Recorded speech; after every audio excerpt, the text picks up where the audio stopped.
exatamente essa a situação. Enquanto isso, pelo menos, né, uma boa notícia, Lula está chateado com o afastamento, com a distância que o governador Tarcísio está mantendo dele. Lula cobra Tarcísio por não aceitar seus convites. Tomara que...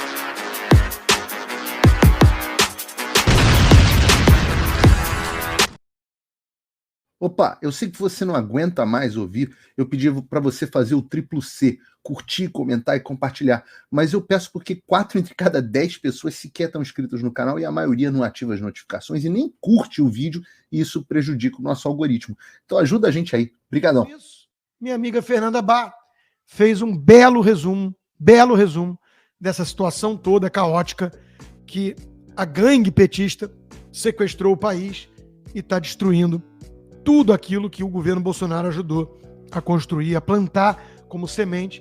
Tudo isso vem sendo destruído por essa gangue comunista. Quero aqui dizer que eu tenho certeza que se a gente não tivesse tido pandemia, Covid, que foi um desastre econômico e de saúde para o nosso país, é impensável o avanço que nós teríamos conquistado nesses 4 anos do governo Bolsonaro, porque mesmo assim ele ainda conseguiu entregar com mais de 50 bilhões em caixa para esse governo perdulário, gastador, esse desgoverno. É importante que a gente diga que em menos de 1 ano de governo Lula, e é por isso que eles odeiam tanto o Bolsonaro, as máscaras estão caindo e as pessoas, aos milhões arrependidas de terem feito o tal do L. 180 bilhões de déficit, 1 bilhão só em viagens para 26 países, 1.300 pessoas inúteis levadas só no COP28 passear em Dubai, enquanto a Amazônia queima mais do que nunca e os Yanomamis morrem feito moscas, mas ninguém mais fala sobre isso na grande imprensa.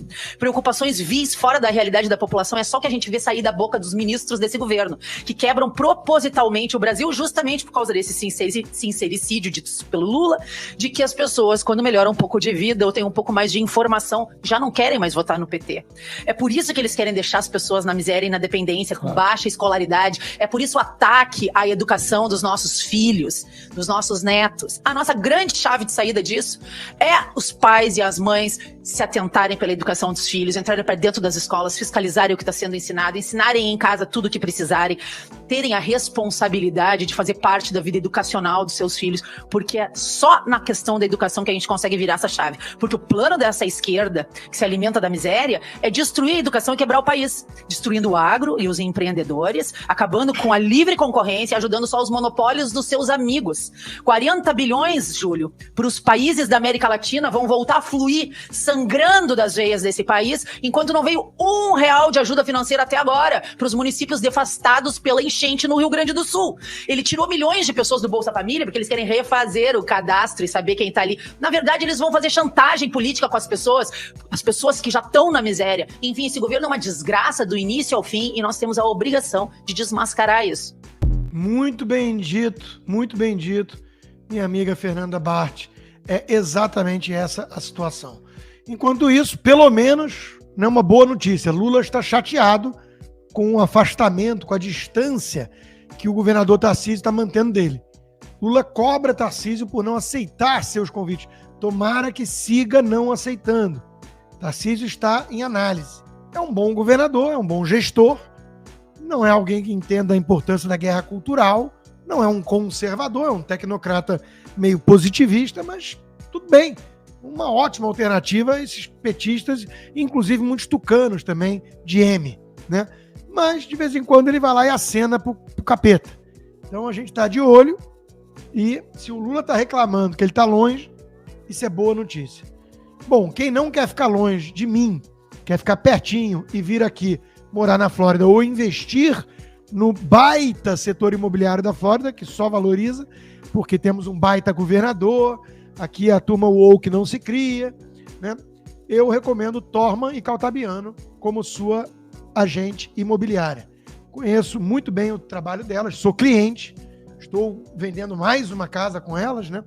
E posso garantir que é um trabalho concierge, muito bem feito, red carpet, high-end, são as melhores realtors da Flórida, não tenho dúvida. E trabalham com parceria com a Compass, que é a empresa que mais cresce nesse setor. Então, quando o assunto é real estate, Torman e Caltabiano, vai lá na bossconsta.com, na área de serviços, manda uma mensagem, tem aqui embaixo no link também o contato direto, que elas vão te responder. Agora, vamos falar um pouquinho, para fechar, de STF e companhia. Primeiro, fazendo a ponte de Lula com os seus vassalos supremos, tem um editorial do Estadão, elogio ao cinismo, muito bom, né? Ao fazer campanha descarada por seus candidatos em São Paulo e Rio, Lula não só desabona a própria presidência da República, como ajuda a converter lei eleitoral em peça de ficção. Na verdade, Estadão Tucano, o que o Lula faz é revelar aquilo que é, porque é uma farsa, e que todos vocês, inclusive o Estadão, tentam esconder. Então, o Lula incomoda a turma tucana, a turma do sistema, por quê? Porque ele não joga o jogo, porque ele é tão escancarado, perdeu tanto pudor, que ao abrir as entranhas do que acontece, ele revela ao mundo aquilo que a imprensa gostaria de esconder. A imprensa adoraria fingir que o TSE faz um trabalho decente, imparcial, que não é um árbitro que marca pênalti onde não há e que, se for preciso, até chuta pro gol para ajudar os seus parceiros contra os seus adversários. Isso é o TSE. Então não é que o Lula ajuda a converter lei eleitoral em peça de ficção. A lei eleitoral é um instrumento da esquerda. E o Lula, ao jogar de forma tão escancarada, ele mostra isso para quem não deveria, de forma que nem a imprensa consegue esconder. Esse é o problema para a imprensa com o Lula. Não o fato do TSE existir, coisa que não deveria, é uma jabuticaba, e agir da forma que age. O mestre Guzzo, detonando na Gazeta do Povo, a Gilmar Palusa. Não há uma única coisa certa na Gilmar Palusa. E claro, o trecho de destaque pode ser resumido em uma palavra. A parte mais tenebrosa dessa história, naturalmente, é juntar juízes e potenciais beneficiários de suas sentenças num óbvio evento de confraternização. Em uma palavra que eu gosto do poder de síntese: promiscuidade. Por falar nisso, isso também é indecente. STF pode liberar aumento salarial automático para juízes, com impacto anual milionário. É o tal do... como é que é? O quinquênio, né? O ministro Gilmar Mendes liberou para julgamento no Supremo uma ação que pode autorizar a volta do quinquênio para juízes federais. Trata-se de um aumento de 5% no salário, já não ganha um pouco, concedido a cada 5 anos de forma automática. Desde 2022, os magistrados tentam ressuscitar o benefício extinto em 2006 e dessa vez vai, né? Dessa vez vai. Porque o ambiente, digamos assim, está favorável ao sistema deitar e rolar e dane-se o contribuinte.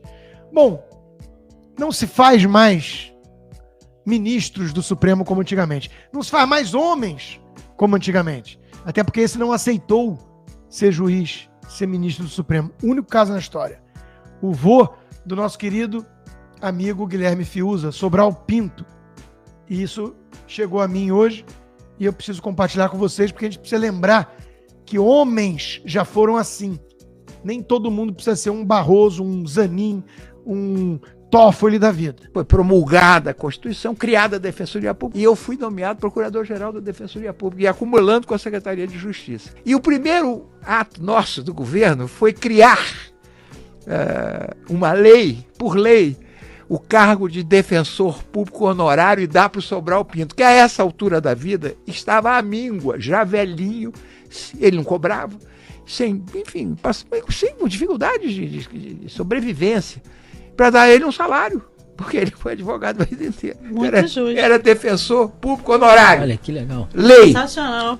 Bom, o que você acha que aconteceu? Ele escreveu uma carta que não recebia dinheiro sem trabalhar, que não aceitava de maneira nenhuma uma coisa dessa, muito que bom. Isso era um escândalo, que ele jamais trabalharia, receberia dinheiro público sem fazer juízo, e não aceitou e devolveu o cargo. Eles vão fazer uma lei para revogar a lei que estabeleceu o Sobral. Aliás, ele não aceitou o cargo em situação nenhuma, porque o Juscelino Kubitschek ofereceu para ele o cargo de ministro do Supremo Tribunal Federal. Exatamente. E ele recusou o Juscelino, dizendo: eu participei da sua campanha, não seria digno eu aceitar uma retribuição por uma campanha cívica. E recusou e ficou na história como o único homem que recusou, ao que se tem notícia, um cargo, uma cadeira no Supremo Tribunal Federal. Verdade. Não é, Técio? É isso aí. É dessa estirpe que se faz patriotas, homens decentes, honrados, né? Os outros podem ter muito poder, muita lagosta, nunca vão ter a estima de quem é decente. Nunca vão ter a reputação realmente ilibada, como tinha Sobral Pinto. Teve gente perguntando, tá aqui. Nicolas Ferreira denunciando isso, é importante.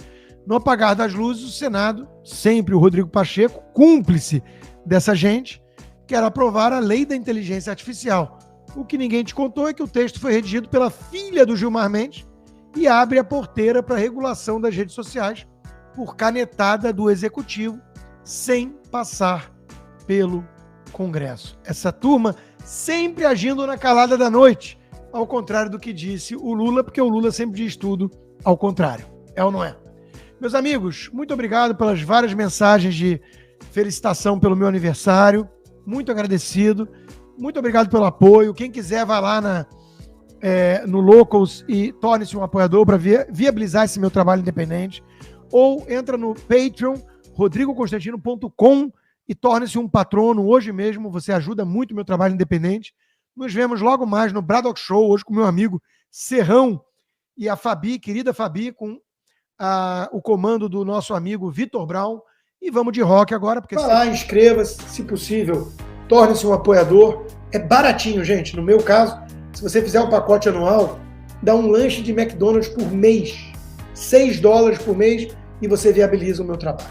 Então peço que se torne um apoiador do Locals. Inscreva-se, a inscrição é gratuita. Já são 36 mil membros e agora com o aplicativo em português. Façam o tal do triplo C. Curta, comenta, porque a integração do chat ajuda muito, e compartilhe.